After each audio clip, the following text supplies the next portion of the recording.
नमस्कार दोस्तों, स्वागत है आपके अपने YouTube चैनल परफेक्ट स्टडी पर। आज है 21 नवंबर 2020 और 21 नवंबर 2020 के करंट अफेयर के इंपॉर्टेंट क्वेश्चन हम इस वीडियो में डिस्कस करेंगे। और आज के इस वीडियो की PDF फाइल आप इस वीडियो के डिस्क्रिप्शन लिंक से डाउनलोड कर सकते हैं और PDF आपको हमारे टेलीग्राम चैनल पर भी मिल जाएगी। टेलीग्राम चैनल का लिंक नीचे डिस्क्रिप्शन में दिया, आप वहाँ से ज्वाइन कर सकते हैं। तो चलिए वीडियो को स्टार्ट करते हैं। पहला क्वेश्चन है, हाल ही में विश्व बाल दिवस कब मनाया गया है? तो अभी हाल ही में 20 नवंबर को विश्व बाल दिवस मनाया गया है। तो इस क्वेश्चन का ए ऑप्शन सही है। यह दिवस अंतर्राष्ट्रीय एकजुटता को बढ़ावा देने, दुनिया भर में बच्चों को जागरूकता और बच्चों के कल्याण में सुधार करने के लिए मनाया जाता है। 20 नवंबर एक महत्वपूर्ण तारीख है क्योंकि इसी दिन 1959 में संयुक्त राष्ट्र महासभा ने बाल अधिकारों को अपनाने की घोषणा की थी। अगला क्वेश्चन है, हाल ही में किसने छठ पूजा पर मेरा टिकट जारी किया है? तो अभी हाल ही में रविशंकर प्रसाद ने छठ पूजा पर मेरा टिकट जारी किया है। तो इस क्वेश्चन का सी ऑप्शन सही है। केंद्रीय संचार, इलेक्ट्रॉनिक्स और सूचना प्रौद्योगिकी और विधि एवं न्याय मंत्री रविशंकर प्रसाद ने छठ पूजा पर मेरा टिकट जारी किया है। और मेरा टिकट डाक विभाग द्वारा शुरू की गई एक नवीन अवधारणा है।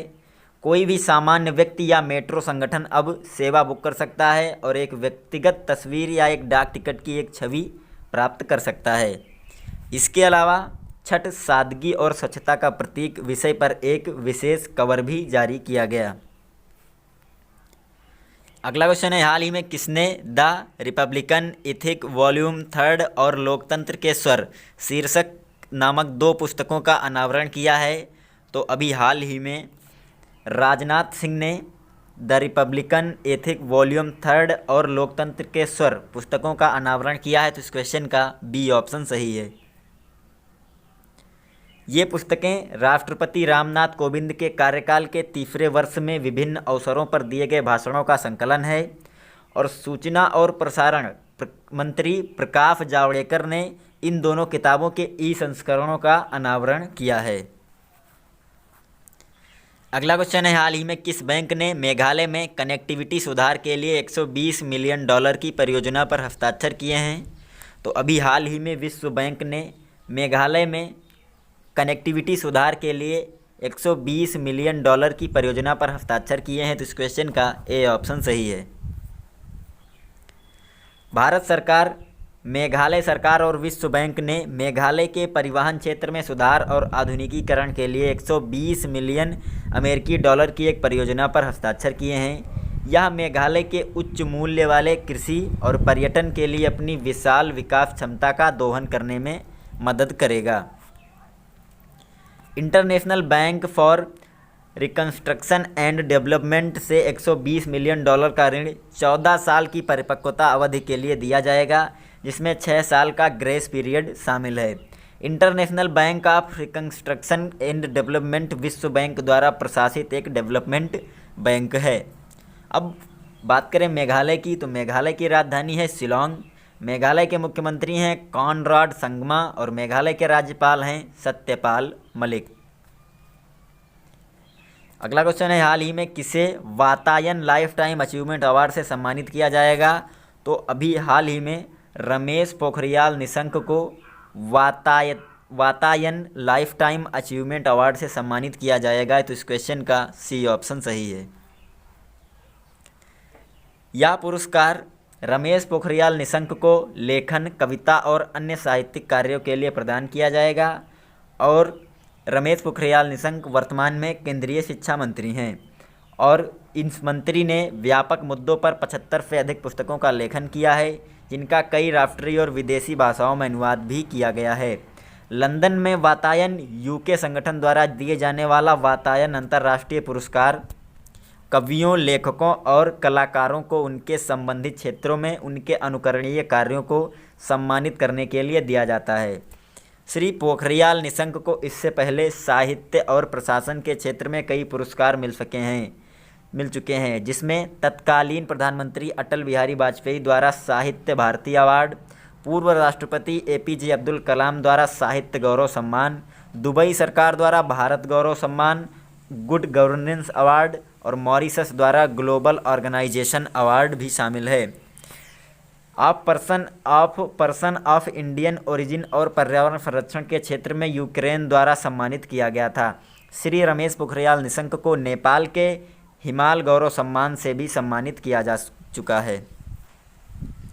अगला क्वेश्चन है, हाल ही में जारी हुए वैश्विक रिश्वत जोखिम सूचकांक ट्रेस 2020 में भारत को कौन सा स्थान मिला है? तो हाल ही में जारी हुए वैश्विक रिश्वत जोखिम सूचकांक ट्रेस 2020 में भारत को 77वां स्थान मिला है। तो इस क्वेश्चन का ए ऑप्शन सही है। भारत को व्यापार रिश्वत जोखिमों की वैश्विक सूची में ट्रेस ब्राइबेरी रिस्क 2020 में 77वें स्थान पर रखा गया है। भारत ने वैश्विक सूची 2020 में 45 का स्कोर हासिल किया है, जो व्यापार रिश्वत जोखिमों को मापता है। इसमें भारत की रैंकिंग 2019 में 78वीं रही थी और यह रैंकिंग भारत के पड़ोसी देशों बांग्लादेश, पाकिस्तान, नेपाल और चीन के मुकाबले में बेहतर प्रदर्शन है। हालांकि भूटान ने भारत की तुलना में बेहतर प्रदर्शन किया और सूची में 48वां स्थान प्राप्त किया। इस सूचकांक में उत्तर कोरिया, तुर्कमेनिस्तान, दक्षिण सूडान, वेनेजुएला और इरिट्रिया में सबसे अधिक वाणिज्यिक रिश्वतखोरी जोखिम वाले देश रहे, जबकि डेनमार्क, नॉर्वे, फिनलैंड, स्वीडन और न्यूजीलैंड ने सबसे कम रिश्वतखोरी जोखिम वाले देश का तमगा हासिल किया। अब बात करें ट्रेस मैट्रिक्स के बारे में, तो ट्रेस मैट्रिक्स सूची को ट्रेस इंटरनेशनल द्वारा जारी किया जाता है, जो एक एंटी रिश्वत मानक सेटिंग संगठन है जो 194 देशों, क्षेत्रों और स्वायत्त और अर्ध स्वायत्त क्षेत्रों में व्यापार रिश्वत जोखिमों को मापता है। अगला क्वेश्चन है, हाल ही में विजयनगर किस राज्य का 31वां जिला बना है? तो अभी हाल ही में विजयनगर कर्नाटक राज्य का 31वां जिला बना है। तो इस क्वेश्चन का डी ऑप्शन सही है। विजयनगर साम्राज्य की पूर्ववर्ती राजधानी हम्पी के विश्व विरासत स्थल जल्द ही एक नए जिले का हिस्सा बनने जा रहे हैं और कर्नाटक सरकार ने विजयनगर को राज्य के एक नए जिले के रूप में गठन करने की मंजूरी दे दी है। विजयनगर राज्य का 31वां जिला होगा।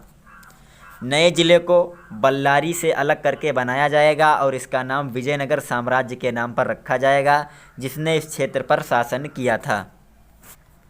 अब बात करें कर्नाटक की, तो कर्नाटक की राजधानी है बेंगलुरु और कर्नाटक के मुख्यमंत्री हैं BS येदियुरप्पा।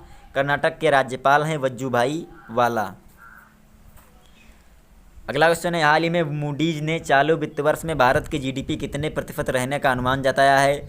तो हाल ही में मूडीज ने चालू वित्त वर्ष में भारत की GDP -10.6% रहने का अनुमान जताया है। तो इस क्वेश्चन का सी ऑप्शन सही है। मूडीज इन्वेस्टर्स सर्विस ने चालू वित्त वर्ष में 2021-20 में भारत की GDP विकास के लिए सितंबर 2020 में जारी किए गए अपने पूर्वानुमान -11.5% को संशोधित करते हुए -10.6 कर दिया है। इसके अतिरिक्त मूडीज ने अगले वित्त वर्ष यानी 2021-22 में भारत की विकास दर के लिए जारी अपने पूर्वानुमान 10.6% की तुलना में 10.8% की दर से वृद्धि का अनुमान जताया है। अगला क्वेश्चन है, हाल ही में अफ्रीका औद्योगिकरण दिवस कब मनाया गया है? तो अभी हाल ही में 20 नवंबर को अफ्रीका औद्योगिकीकरण दिवस मनाया गया है। तो इस क्वेश्चन का बी ऑप्शन सही है। यह एक समय है जब कई अफ्रीकी देशों में सरकारें और अन्य संगठन अफ्रीका के औद्योगिकीकरण प्रक्रिया को प्रोत्साहित करने के तरीकों का आकलन करने में जुटे हैं। साथ ही यह अफ्रीका में औद्योगिकीकरण की समस्याओं और चुनौतियों पर दुनिया भर के मीडिया का ध्यान आकर्षित करने का एक अवसर है यह दिन। और इस वर्ष 2020 की थीम है, यानी तो ये होगी theme inclusive and sustainable industrialization in AFCFTA era. Last question है, हाल ही में बार्कलेज ने विश्व वित्त वर्ष 2021 में भारत की GDP कितने प्रतिशत रहने का अनुमान जताया है? तो अभी हाल ही में बार्कलेज ने वित्त वर्ष 2021 में भारत की GDP -6.4% रहने का अनुमान जताया है। तो इस क्वेश्चन का डी ऑप्शन सही है।